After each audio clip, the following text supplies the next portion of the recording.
What's up, friends? Welcome back to the 13th Legion. So, we just fought those Barbarians and got the shit kicked out of us, unsurprisingly. It's only day 4, though. What we need is slow and steady progress. I need to stop this happening. A rip, spits and pills, 3 glorious days, 2 battles, 2 kills. Can't ask for much more than that. 295 is a terrible price for that. The problem I have is I need to repair some armor. But no, what armor? We don't have any fucking armor. Look at the state of this. When I give you a band of rabble, they really aren't kidding. Okay, let's hope for a nice delivery mission.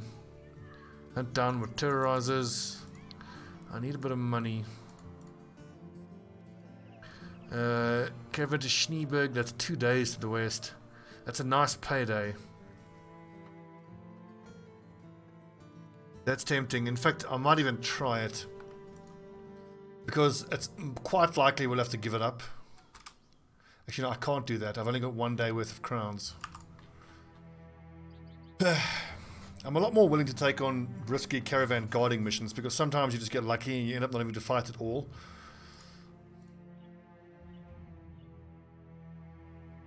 And I'm a lot more willing to just run away and abandon the mission. God, this is so hard though. It occurs to me as I was loading up the game that, generally speaking, at any given time in the campaign, I have a rough idea of where I expect my brothers to be, power level wise. 391, that's a much better price. And 228 will pay that for supplies. But the fact that we have so many more mouths to feed and so many more guys to pay, it's really messing up my radar of how powerful I am at any one point. It's making things very difficult. I need some armor, but I don't have any money. I'm just so fucking broke. This is new. Bone figurines. Small carved figurines made from various rare bones. Collector might pay decent coin for this. Okay, sweet. So those we must have gotten from the Barbarians. I'm not going to set it now for 194. Let's remember that figure of around about 200 and then see what we get offered for it. So, onto my point of the power levels. God, I need food. The power levels is generally dictated by how much fighting you've been doing and how well those fights have been going, because that will determine how much XP you have on your lads. And your power is, of course, a combination of the level of your brothers and the gear that they have. I just need to kind of mentally recalibrate with this peasant background that it isn't just straight up easier like I thought it might be. Because the lads are leveling so much slower because the XP has to go through so many more people.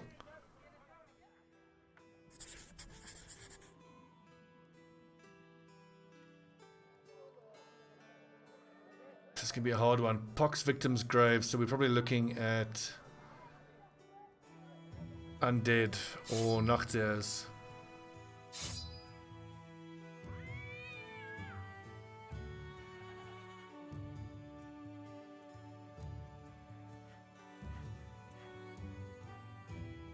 $250 is not bad either for tools.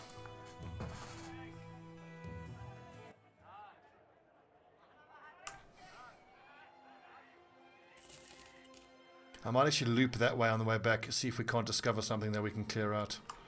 Because I do want to get this ambition done. Someone made a comment that I thought was very interesting a little while ago, where they said that the difficulty of the enemies scales as your renown grows. So theoretically, if you got your first ambition and just never completed it, you would be fighting nothing but thralls and thugs for the entire campaign, which I don't think that's how it works. But it might be worth experimenting with. Please don't be grave robbers. Okay, good. Undead afoot.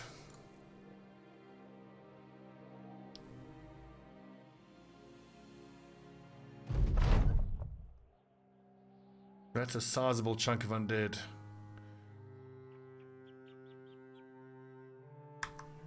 So that coif is worth daggering down for, but that's about it. And I don't think we are in that level of strength yet. Let's just back up And just kill him. Don't even bother trying to dagger anyone for any armor. If we can get through this without anyone dying, we've done well. Again, on the whole point of recalibrating where we are, we have no armor on most of our guys on the front line. We have bucklers, for fuck's sake. This really is a group of rabble that don't have anything. So I think where the Peasant Militia background starts to really get easier is once we get to the state where we've got 16 sets of chainmail and, you know, decent weapons and armor and at least level 5 on everyone. Then when we have the 16 brothers, we can then really bring that to bear. But it's just straight up harder in the beginning, which I wasn't quite anticipating. Just shows you how deep this game is. I mentioned in the recent Bloody Dawn video that I'm coming up on 1500 hours played, and this game just hasn't stopped surprising me yet. Was this released last year, the same year as XCOM 2? I think it was released the year after XCOM 2. Because if you asked me before this was released, my favorite game of all time and my game of the year would have been XCOM 2. But now, I think it's Battle Brothers.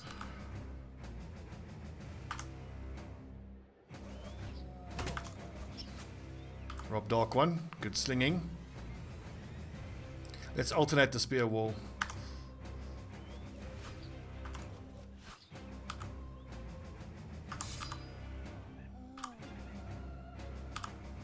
So that'll give the lads in the middle a bit of ability to conserve their fatigue.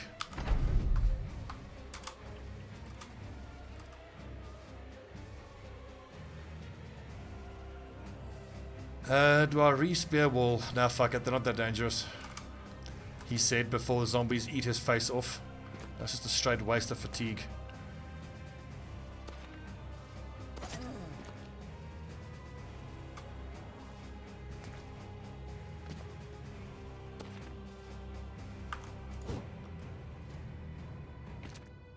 Okay, so down to the south here is where things are going to get a bit tricky.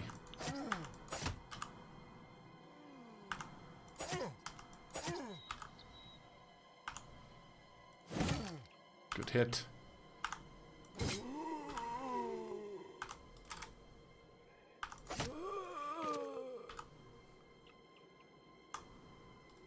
So that turn is all done, is it? Okay. Nice, dazed.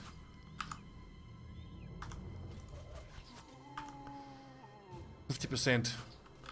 Both missed.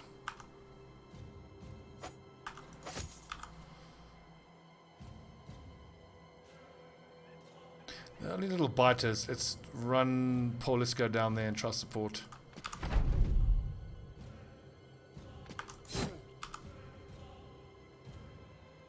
I'm gonna wait. I need Padden Fane and Jonathan Sanity to be attacking down there in the southern flank.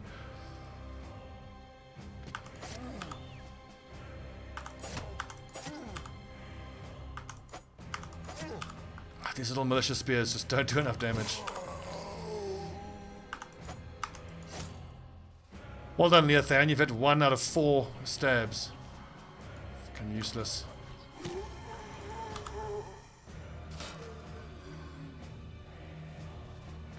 Okay, so unfortunately Polisko's in the firing line now, but that's fine. At least it keeps them off Philip the Berserker. And my continuing quest to get Philip the Berserker knocked down in every single battle continues.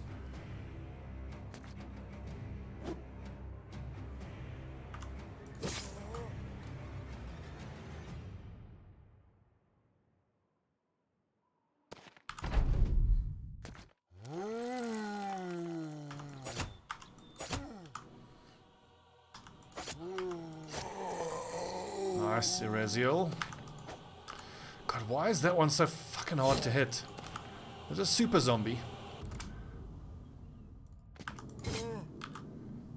Come on, hit his body. Don't destroy that coif. I want that coif.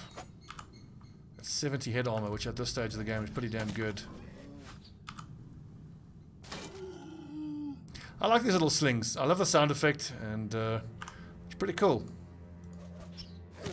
And the daze is obviously amazing as well. It does bugger all damage, but that's not really what you wanted for, I suppose. Come on, Jonathan.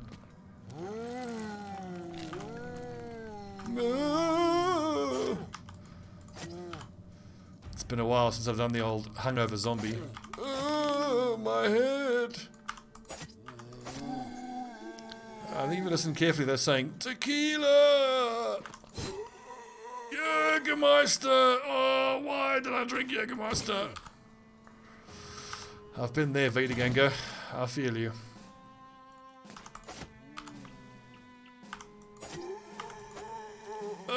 Why? Yergy bombs.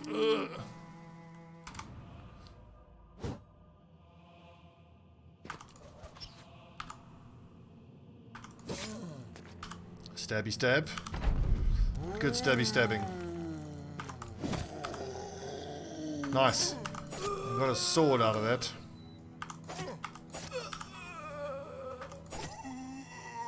Well fought, men. Well fought. And we got through a battle with no one getting deaded.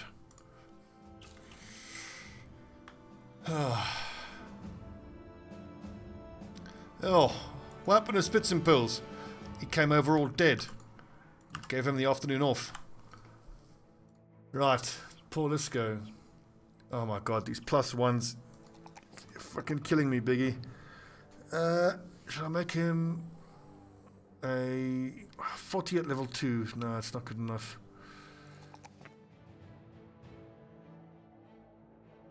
I think giving everybody student is going to be absolutely mandatory. They're all leveling up so fucking slowly.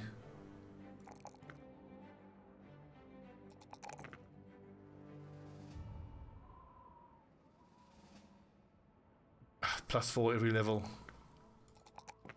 I've got to keep turning down the ranged skill because he doesn't have any sort of long-term potential for that. Oh, that's nice. 2 3s there and a 4 on hit points.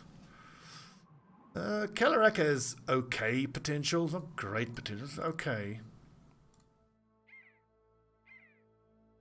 Look at this +4 with no stars.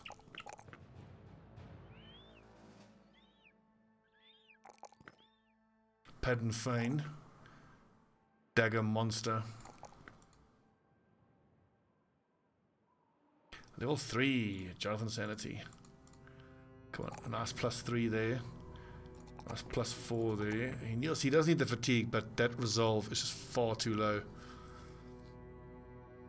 Let's see. Does he have real long-term potential? I don't think so. So I might want to give him gifted then. He is going to be a nimble person, but we'll take Colossus later. Let's go for gifted.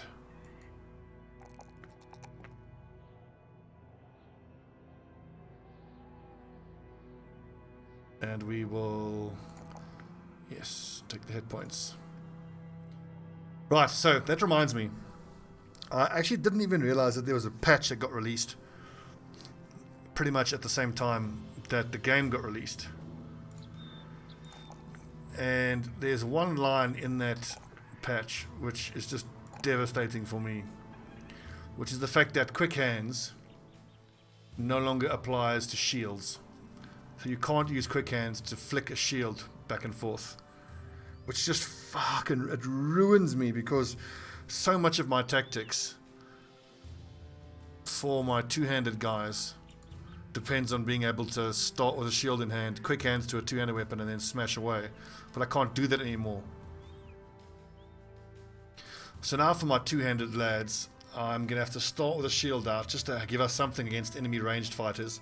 Hopefully win the ranged battle, then as they move into melee range, then spend the AP points to go to the two-handed weapon, potentially lose out in that entire first turn of attacks. It's rough. It's fucking rough. It does also mean that for some of my lads who aren't that great, who I might otherwise try to level as two-handed greatsword users, I'm probably better off making them shield experts and having a one-handed weapon of some sort. It's just something I gotta think about. Right, weapons-wise, we've all got low 50s and even high 40s on the front line, which is obviously dreadful. So we'll stay with the spears for the moment. The other notable thing about the patch is that they have changed the AP cost for crossbows. which is a much needed buff to crossbow. So the shoot action now costs 3 AP, which isn't the buff. It's the reload action. It no longer costs 7 AP, it now costs 4 AP. So if I have my calculations correct, with a brother that has berserk, you should be able to shoot with the crossbow, kill someone, reload, shoot again, and reload. So as long as you keep killing someone, you should be able to continuously and reliably proc berserk and shoot twice, which is pretty damn good, I think. It's worth, that's below cost. We will buy that. That's very cheap as well. I need another 17, 23.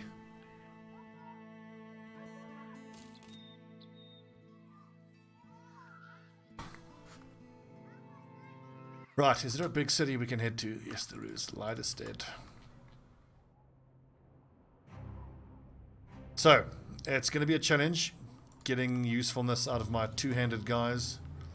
But maybe it's not that bad. I mean, once you have two-handed lads who are in full armor and are, you know, just full-on badasses, they aren't actually that scared of ranged fighters. I mean, crossbowmen are still scary, of course. We can work around it. So what do you want me to do? Find a tomb. A long way to the east. I don't like the long way description. That could take more than a day to find it. Escort day to the south for 270. That's definitely doable. Drive off barbarians. Yep, that we can do. And then come back here and take the escort. Just got to get through this fight with no one dying. At least we know with barbarians they don't have any ranged fighters.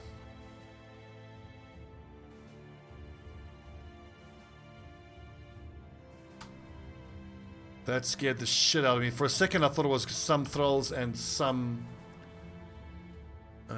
reavers. But this is some warhounds. Well, let's get our faces chewed off by war dogs. You find the barbarian village, and just to its outskirts lies a round stone in the snow. It's so large the entire company could lay foot to head and still not stretch across its middle. Runes have been carved into its outer rim, long divots that are caked with dried blood. In the center of the slab is a small square rise with a curve to hold the neck. Bantha spits. Looks like a sacrificial square. Circle. Looking around, you wonder aloud where they put the bodies. The sellsword shrugs. Don't know. Probably ate him. It wouldn't surprise you if they did. You stare at the village and ponder attacking or waiting. Let's attack. So this might well be the death of all of us, but I need to engage with these barbarians. Mostly so that I can judge how strong they are. I mean, these warhounds are going to be tough to deal with.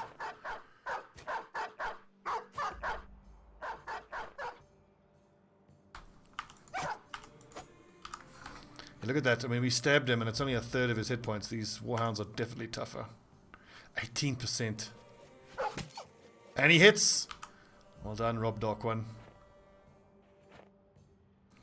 The problem we have here is that against these barbarians, I want to maintain a shield wall, which I can't do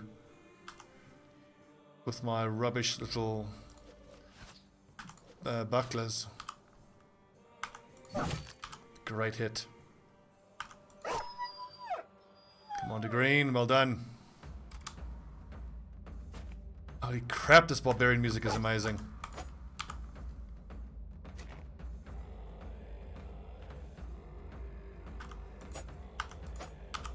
Yeah, we are going to be taking some fatalities in this fight, that's for sure. With these guys with no armor and bucklers against these barbarians, rip. Oh god.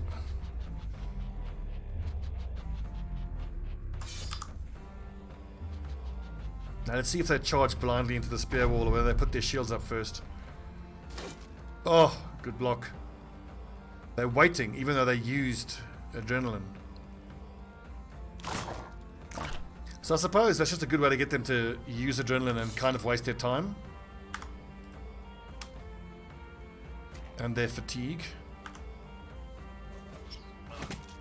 Rob Dark One with the 18% and now 28% hits. Legend. Get them, boys. Let's see if any of these lads actually break through here.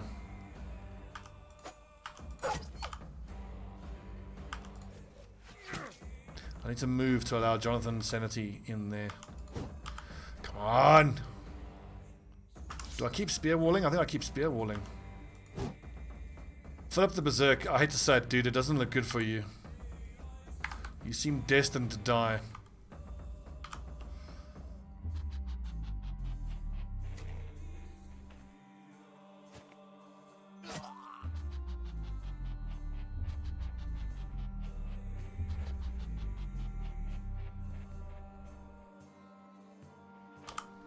Surround them, lads. Come on.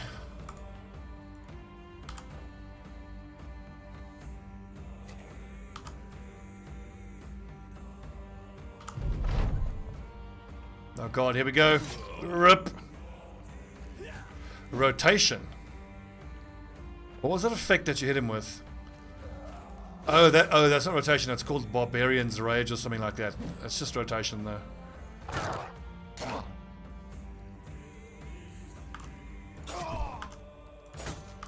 I really need some rotation.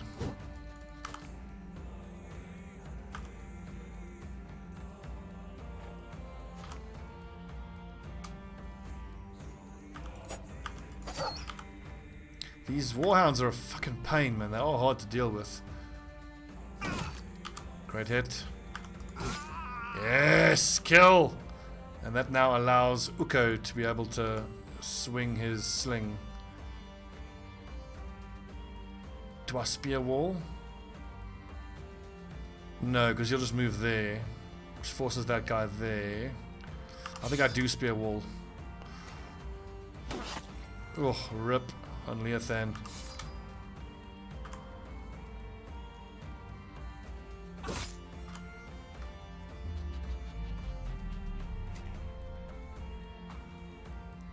Maybe I can stun this lad. 39%, 37.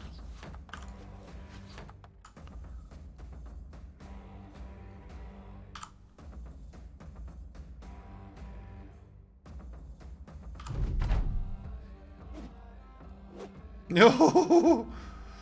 He's probably still gonna bleed to death, isn't it? That's 2 stacks of blood though. Can I knock him back? I mean, he had cut arm sinew, so he couldn't do much damage anyway. Come on, Jonathan Sanity. Fuck's sakes, I need you to hit these shots, mate.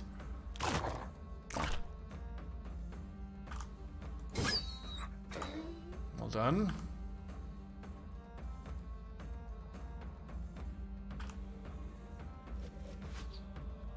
Oh, look at the little stone. 30 hit points. That's 20 bleeding. Leothan rip, most likely. But like, I hate to say it, lads. I mean, if you have crap stats like that, you hate to be harsh about it, but in the greater scheme of the campaign, if you don't have stats in melee skill, you're probably better off dying, just getting out of the fucking group. I mean, most of these guys aren't even worth paying or feeding. They have such horrible stats. And that, I think, is going to be the case for the majority of the campaign, for the majority of the brothers. It's going to take a lot of hiring and firing to can't find guys who aren't absolute liabilities. But that's what we got to do. Well, Philip the Berserk, at least you weren't the first person to get killed in a fight for once.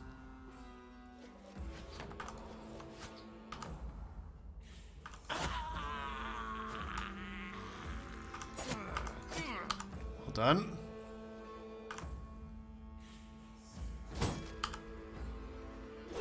Oh! 8 hit points, bleeding. So as long as we end it on this turn, then he shouldn't bleed out. Lads, come on!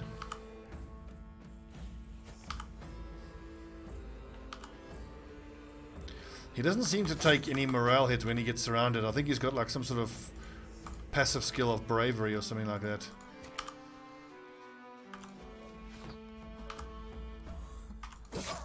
Yes. Rip Leothan. I mean, I hate to say it. An extra bit of furs, 120 crowns, 7 tools.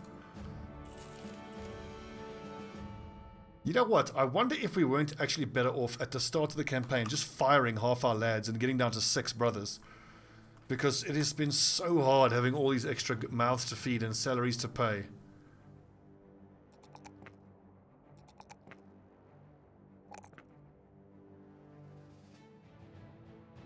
I mean, this is why you don't rush to 12 brothers early on. It just makes it harder.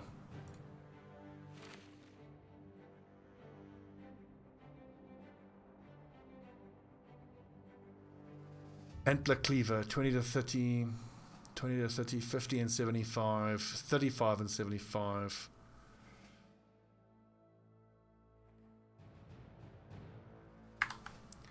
God, so we need armor. This is a good payday. We got 100 and something now. We got an extra furs. We got 500 from this. This was a great payday for us. Come give me a nice, excellent, a nice delivery. Where to? A day to the southwest. Beautiful. I need the time to heal up and to repair. Where are we going? Undheim. And then we can pop in at Hellistead and hopefully flip these furs for a good profit. Panther no longer suffers from cut arm sinew. Beautiful.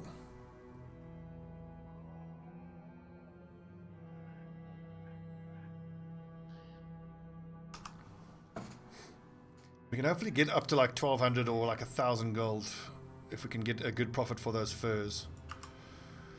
I think I need to start buying up some armor, because the utter lack of any armor whatsoever is just horrible. It's getting us killed.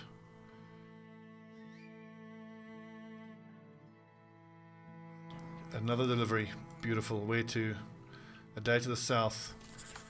I will go that way if it is a major city. Otherwise, I'll just pop into Hellistead first. We're going to Eisengrab, which is not a major city.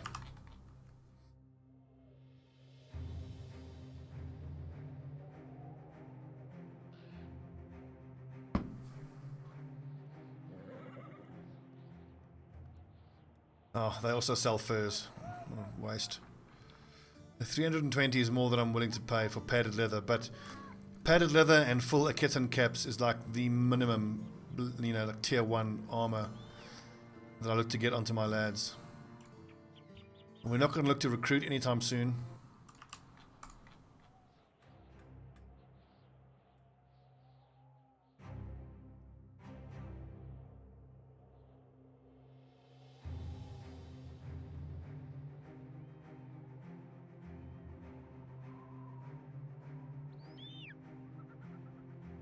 So yeah, tactically, what am I looking forward to this campaign? I'm looking forward to see if I can't make a decent torturer build, which will center around cleaver and whip usage, make the fuckers bleed. I'm very keen to see if Duelist will allow a whip to inflict bleeding even through the heaviest armor. I doubt it will, because it has such low base damage to begin with. For it to work, you need to get your armor piercing damage higher than the damage reduction bonus from Forged in Fire. What's it called? Battle Forged. Oh, there's a new perk, Relentless. Don't slow down. At all times, your initiative is reduced only by 50% of your accumulated fatigue instead of all of it. So, the way your initiative works is your initiative can never be higher than your fatigue. So let's say you have 100 initiative and fatigue each, and you spend 30 fatigue on your first turn. And then instead of your initiative dropping to 70, which is your fatigue, it'll be halfway between 70 and 100, which will be 85. And I think the point of that skill is to help you leverage off the power of dodge. 15% of the character's current initiative is a bonus to melee and range defense.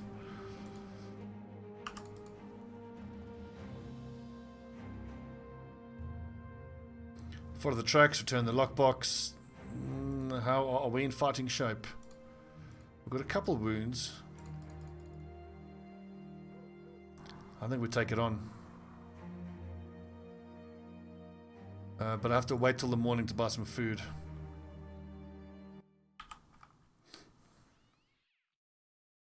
That's a 2-skull thug, maybe even raider fight, but it feels a bit early. I don't think we should be up against raiders.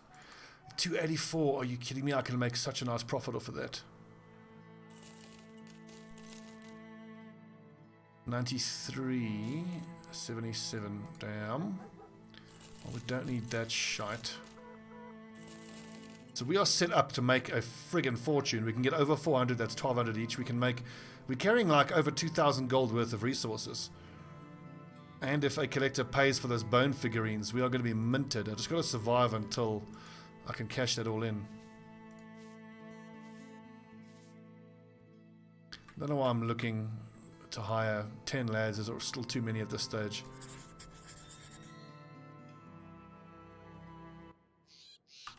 Tracks east of Eisengrab. Eisengrab, Iron Grave. Eisen, I think, is iron, and Grab is grave. Many thugs and a raider. It's very doable.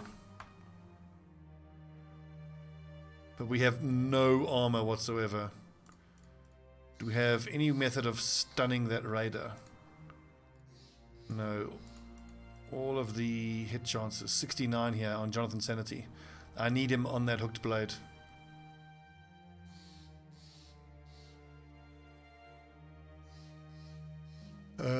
Daggers up front.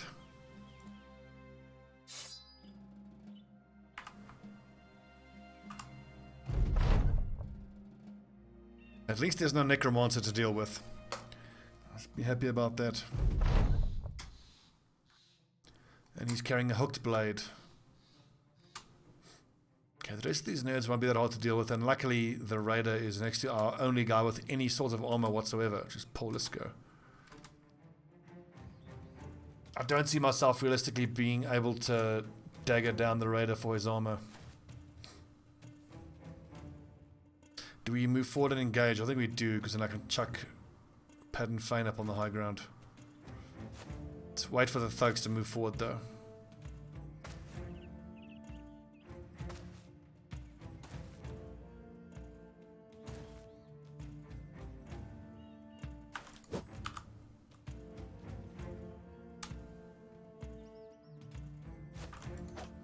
That lad with the spear is the most dangerous. He's the most likely to hit.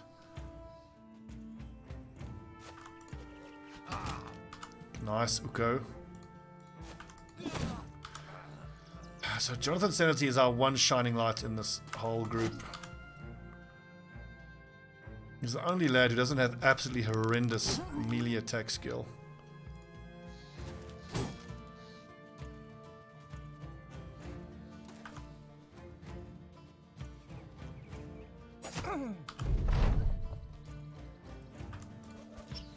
Just hoping for a scatter. Nope.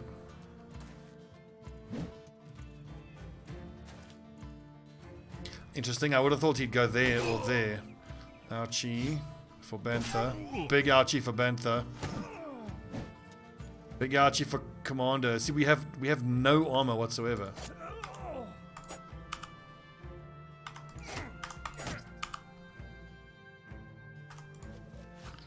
The starting scenario is so much harder than I was expecting.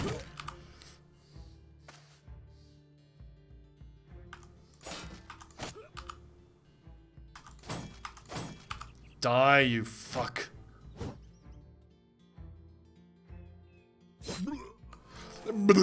Well done, Colorak. Well done, Pardon Fan. Pardon Fan. 64, terrible. Rip Bantha and Rip Commander Green. I'm gonna wait in case someone goes into that spot. Finish him off, damn it. Ah! If you're panicking, you shouldn't be able to block like that.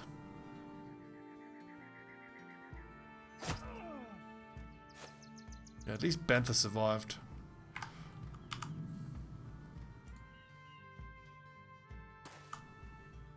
Yo, Commander Green. It's not looking good, my man. I gotta say. Okay, these lads have the morale breaking slowly, so that's something at least. Shield up. Hope for the best. Oh! Oh! Rip. Rip, definitely. Oh, rip. 100%.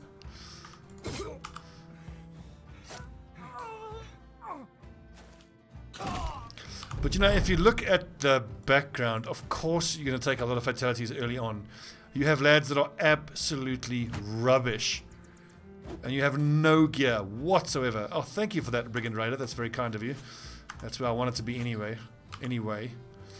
But losing the brothers maybe isn't that bad. I mean, you got to get your costs down. I could actually stun him with the loot. I want that armor. Who's got a dagger? There must be a dagger here somewhere. Well, we've got another blunt weapon to stun a little bit.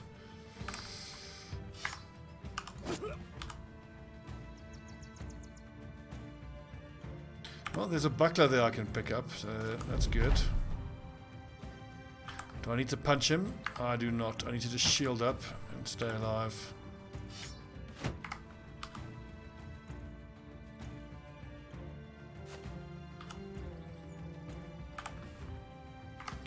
Oh, come on. Oof.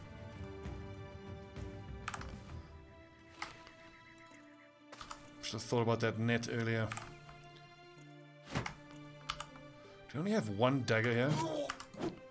Well, one more stab and he should be dead, so. Philip the Berserk. I mean, he's pretty much in retirement territory anyway, so if he dies, it doesn't really matter. Sorry, Philip.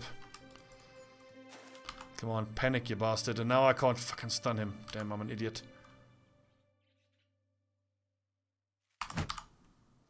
Well, he will have a lowered chance to hit because he's attacking into melee range with that polearm.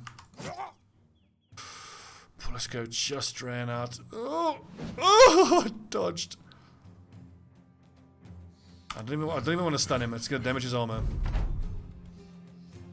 I need that armor.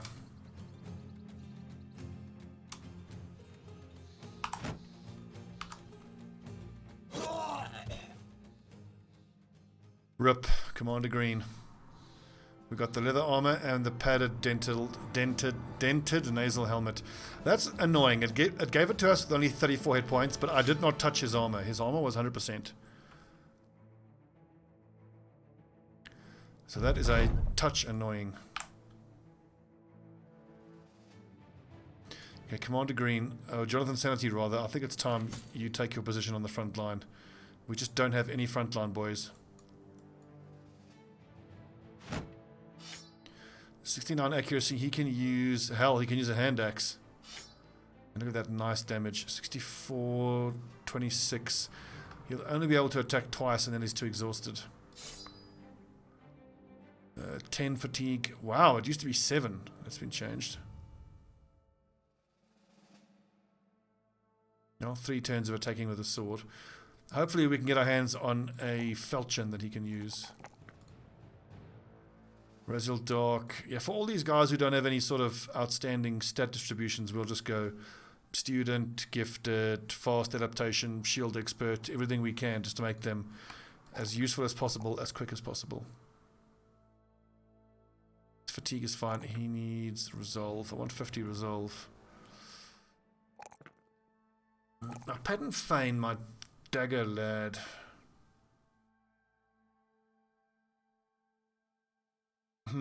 Is not going to wear heavy armor, so I want the hit points. Do I need gifted on my dagger master? We've got 10 more perks to give, so if we say on the dagger lad, I think executioner applies to the armor piercing damage, but no, never mind executioner. Damage isn't the issue. It's his ability to cripple high hit point targets like orc warriors. So let's say fast adaptation, crippling strikes, recover, rotation, dagger mastery, obviously. Underdog is 6. Nimble is 7. Berserk is 8. And then 2 more. We don't have to take Killing Frenzy. I think I want Executioner because, I mean, that doesn't work against undead, but a dagger guy is crap against undead anyway. For his dodginess, I might even consider Relentless. If we've got 3 perks left, I could go Relentless, Shield Expert, and Dodge.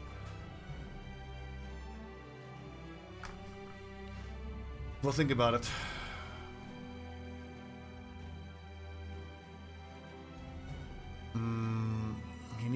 He needs fast adaptation eventually. And he needs Colossus, so maybe it's... if I could take fast adaptation. Philip the Berserk, I think we can cross out the Pike/Breaker build. And just build him, however, on one of the, you know, standard frontline lads. This poor dude, though, he's just a magnet for trouble.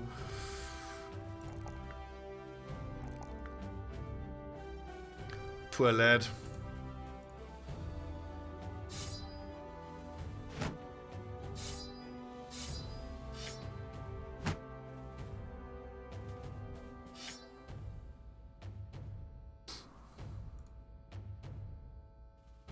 What is the fatigue like here? I mean, Bantha has over 100 fatigue, so he may as well just destroy shields. Calorak, the mace user. He's going to be very dodgy, so that's very nice. Hit points, mini skill, defense.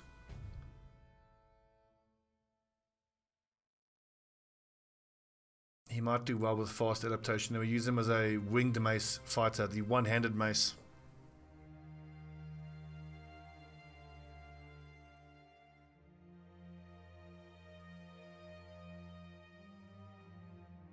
But I think he's in the class of being someone who doesn't have real long-term potential. None of these guys really have good long-term potential, except for Pat and Fan. So everybody is going to be taking gifted, I think.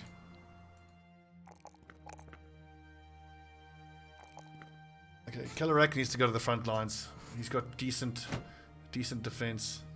He's got over 60 melee skill. But look at this, we have no armor whatsoever. Fucking hell. I need to trade in all my resources. There is money to be made.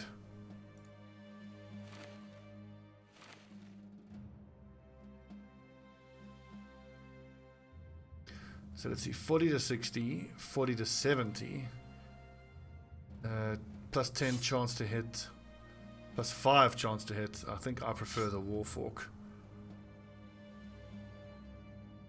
Although we give you a hooked blade and we give the Warfork to Philip the Berserk. And then there's another setup for the next lad to come in.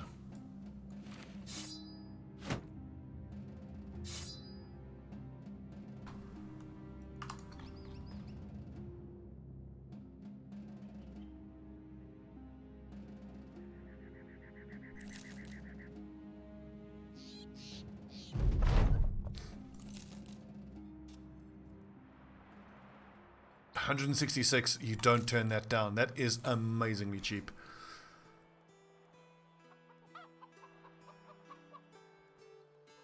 It's unlikely we can afford anything here, but we can have a look-see. We can browse. Look yearningly at the scale armor. Blacksmith looking at us, stops his work. Get out of here, peasant. You'll never afford that. It's Pretty Woman all over again.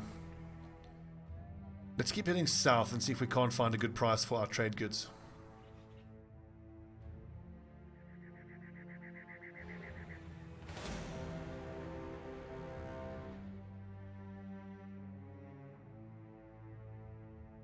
Gardendorf is unlikely to give us a decent price. I need one of the major cities. Like Cobmanhaven is a decent chance of having a decent price. In fact, let's not stop at Gardendorf. Well, just to see what's there and have that count towards our exploring the whole map ambition. And in fact, we'll cut down through here, hopefully discover something that we can clear out. to do the ambition as well. Ask and ye shall receive many Wiedegangers and a few Nachters.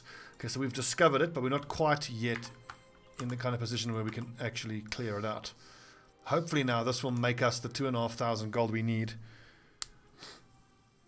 Then we can go buy armor with to give to the front line to be able to do that little hut to complete our ambition. And then we're away and rolling.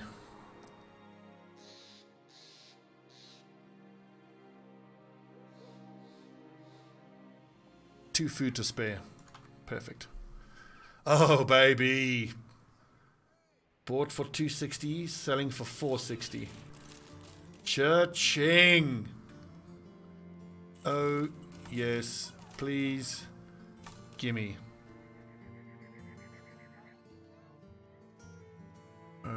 Gimme? Question mark? Yeah, we still got a buckler up front, so gimme. 650 is a bit much though, I don't want to pay that. Right, who is the best fighter here on the front line? There will be Jonathan Sanity, he has better armor. Then it's Kellerak.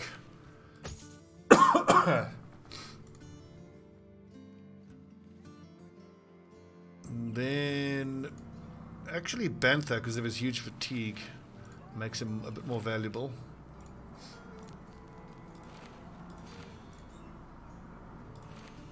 Beware the man wearing a straw hat.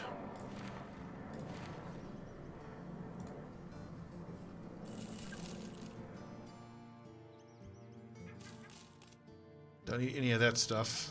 We'll hang on to all of this. And it's a shame I have to buy that food that's so expensive. Should we hire one more lad to give ourselves an even 10? Do we have any fishermen here? Fishermen are actually pretty good. Yeah, we do have a fisherman. You want a fisherman and a farmer in your group, so they have a bit of banter, which gives everybody some resolve. Okay, good. So we just need some sort of armor on Eraziel, and I should be picking up any knives that I can find. There's one.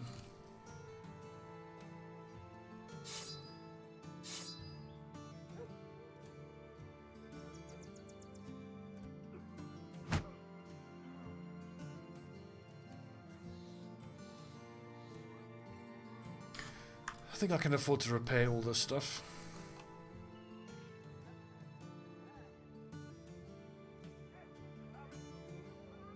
Okay, what you got for us? Follow the tracks, return the rare coin collection. Hell yes. When we come back in the next episode, we'll be going after that rare coin collection. Actually, no, I need to be doing more deliveries while these guys heal up. We are in a lot of pain, actually. And we have a bit of money to spend. I feel like that's worth it. Split shoulder, damage inflicted. It's a lot of money, but I didn't have the supplies to heal that up naturally. I felt like I had to do that. How long are these lads going to need to heal up now? 1 to 3 days, I'd imagine. So I very much need to find a little delivery mission. Which is what we'll be doing when we come back. Alright friends, this is the 13th Legion, the Peasant Militia. I'm Stobbie149. Thank you all for watching, and I'll see you tomorrow for the next episode.